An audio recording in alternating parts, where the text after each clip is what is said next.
Assalamualaikum warahmatullahi wabarakatuh. Kami dari Sekolah Tinggi Agama Islam Syekh Haji Abdul Halim Hasan Al-Hisahiyah Binjai. Di sini kami dari kelompok 6 akan menjelaskan materi dari mata kuliah auditing yang berjudul Rencana Audit dan Program Audit. Sebelum memasuki materi, saya akan memperkenalkan diri saya. Saya Pupu Juli Santika. Di sini saya tidak sendirian, saya bersama teman-teman saya, yaitu Perkenalkan, nama saya Pinky Ramadewi.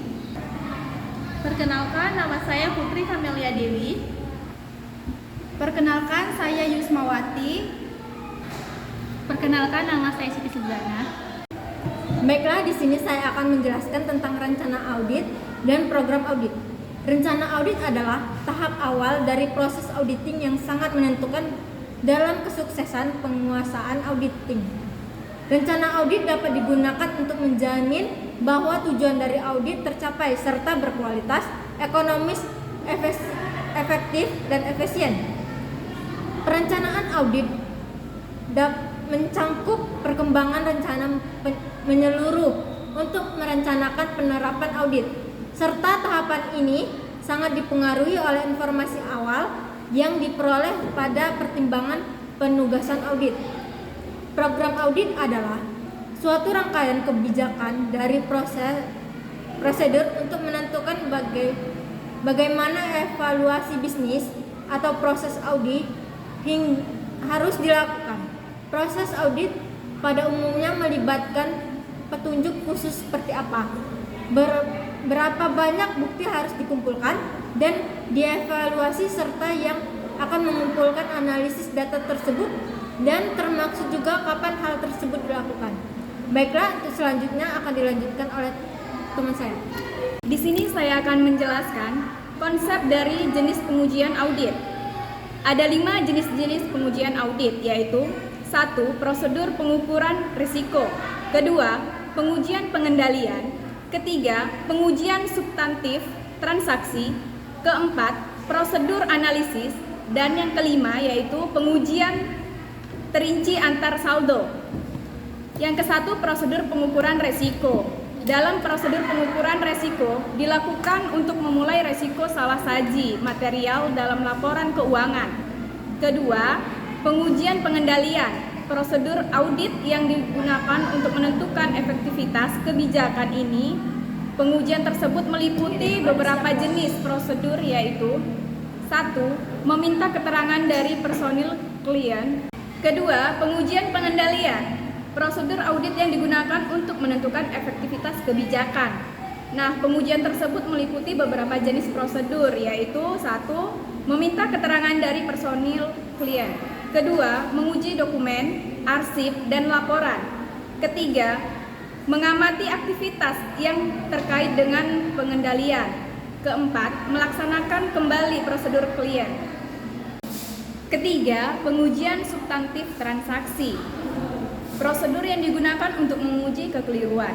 Kekeliruan tersebut sering disebut dengan salah saji moneter atau dalam satuan mata uang, yang merupakan indikasi yang jelas terjadi salah saji dalam saldo laporan keuangan. Nah, tujuannya untuk menentukan apakah akuntansi transaksi klien telah otoritasi dengan pantas, dicatat dan diiktisarkan dan dijurnalkan dengan benar. Masuk yang keempat, yaitu prosedur analisis. Prosedur analisis meliputi perbandingan dari jumlah yang tercatat dengan angka tertentu yang dikembangkan oleh auditor. Tujuan utama dari prosedur analisis yaitu 1. Memahami kegiatan entitas yang diaudit. Kedua, menunjukkan kemungkinan salah saji. Yang ketiga, mengurangi pengujian terinci. Lanjut yang kelima, yaitu pengujian terinci atas saldo. Prosedur yang digunakan untuk menguji salah saji moneter untuk menentukan apakah tujuan audit terkait dengan saldo telah dipenuhi atau belum. Selanjutnya akan dilanjutkan oleh teman saya. Baiklah, di sini saya akan menjelaskan hubungan antara bukti dan pengujian yang akan dilakukan. Jenis-jenis pengujian biasanya diurutkan berdasarkan pada makin besarnya biaya yang diperlukan yaitu berdasarkan dari pertama, prosedur analitis, kedua, prosedur untuk memperoleh pemahaman atas SPI dan pengujian atas pengendalian, yang ketiga, pengujian substantif atas transaksi, dan yang keempat yaitu pengujian rinci atas saldo, di mana prosedur analitis merupakan prosedur yang paling murah karena relatif mudah untuk membuat perhitungan dan perbandingan. Pengujian terinci atas saldo paling mahal dibandingkan dengan pengujian yang lain karena dibutuhkan biaya untuk mengkonfirmasi dan melakukan penelusuran biaya untuk masing-masing bahan bukti bervariasi dalam berbagai situasi, yaitu pertama, hubungan antara pengujian atas pengendalian dan pengujian substantif.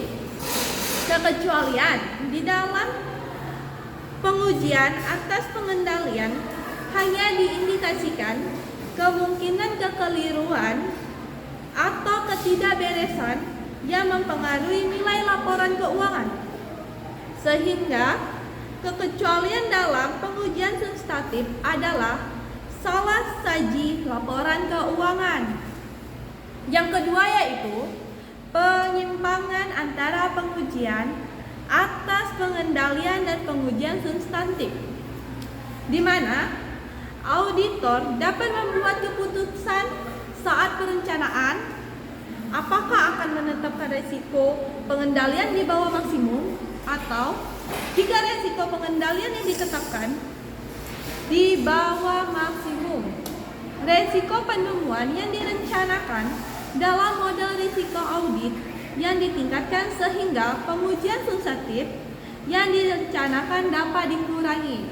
Sekian penjelasan dari hubungan antara bukti dan pengajian yang akan dilakukan. Terima kasih.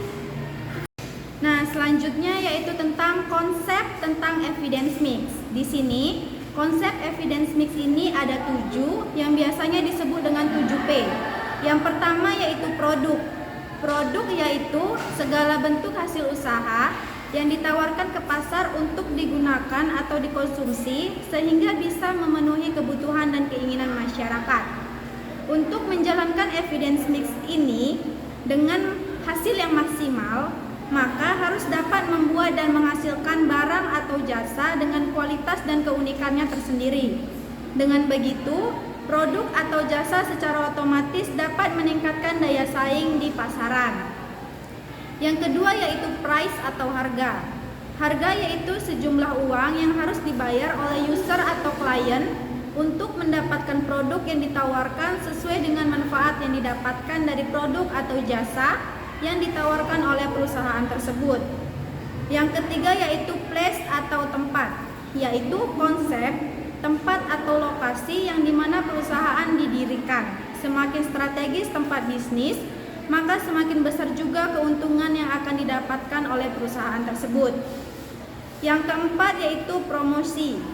Promosi merupakan salah satu strategi marketing yang memiliki tujuan antara lain yang pertama yaitu mengidentifikasi dan menarik konsumen baru. Yang kedua, mengomunikasikan produk baru. Yang ketiga, meningkatkan jumlah konsumen untuk produk yang telah dikenal secara luas. Yang keempat, menginformasikan kepada konsumen tentang peningkatan kualitas tersebut. Yang kelima, mengajak konsumen untuk mendatangi tempat penjualan produk. Dan yang keenam yaitu memotivasi konsumen agar memilih atau membeli suatu produk tersebut. Yang kelima yaitu people atau orang. Sumber daya manusia merupakan komponen penting dalam strategi marketing mix, di mana faktor sumber daya manusia sangat menentukan untuk maju atau tidaknya sebuah perusahaan. Yang keenam yaitu proses. Proses di sini dijelaskan untuk mencakup bagaimana cara perusahaan dalam melayani permintaan tiap konsumennya, mulai dari konsumen yang memesan atau order hingga akhirnya mereka mendapatkan apa yang mereka inginkan. Yang terakhir atau yang ketujuh yaitu physical evidence atau tampilan fisik. Tampilan fisik suatu tempat usaha akan menjelaskan bagaimana penataan bangunan dari suatu perusahaan, di mana perusahaan menggunakan interior yang unik, sistem yang menarik, desain ruangan yang menarik perhatian, dan lain sebagainya. Jika desain interior yang terkesan berantakan, tentu akan membuat konsumen merasa agak sedikit tidak nyaman dengan keadaan di perusahaan tersebut. Demikian penjelasan dari saya, selanjutnya akan disampaikan oleh Siti Suzana. Baiklah, di sini saya akan memaparkan materi yang terakhir mengenai desain program audit. Fokus pada desain program audit yaitu untuk memenuhi tujuan audit yang berkaitan dengan saldo dan transaksi. Selain itu, auditor juga akan merancang program audit untuk memenuhi tujuan audit yang berkaitan dengan penyajian dan pengungkapan.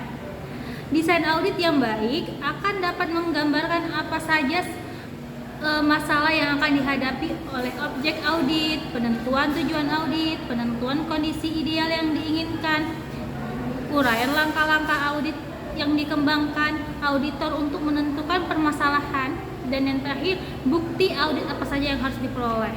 Itu pemaparan tentang desain audit yang saya bacakan. Semoga teman-teman dapat memahami dari materi yang kami sampaikan. Di sini saya akan kembalikan kepada moderator.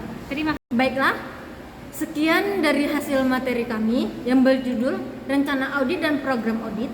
Semoga materi kami dapat membantu teman-teman sekalian. Lebih dan kurang kami minta maaf. Wabillahi taufiq wal hidayah. Wassalamualaikum warahmatullahi wabarakatuh.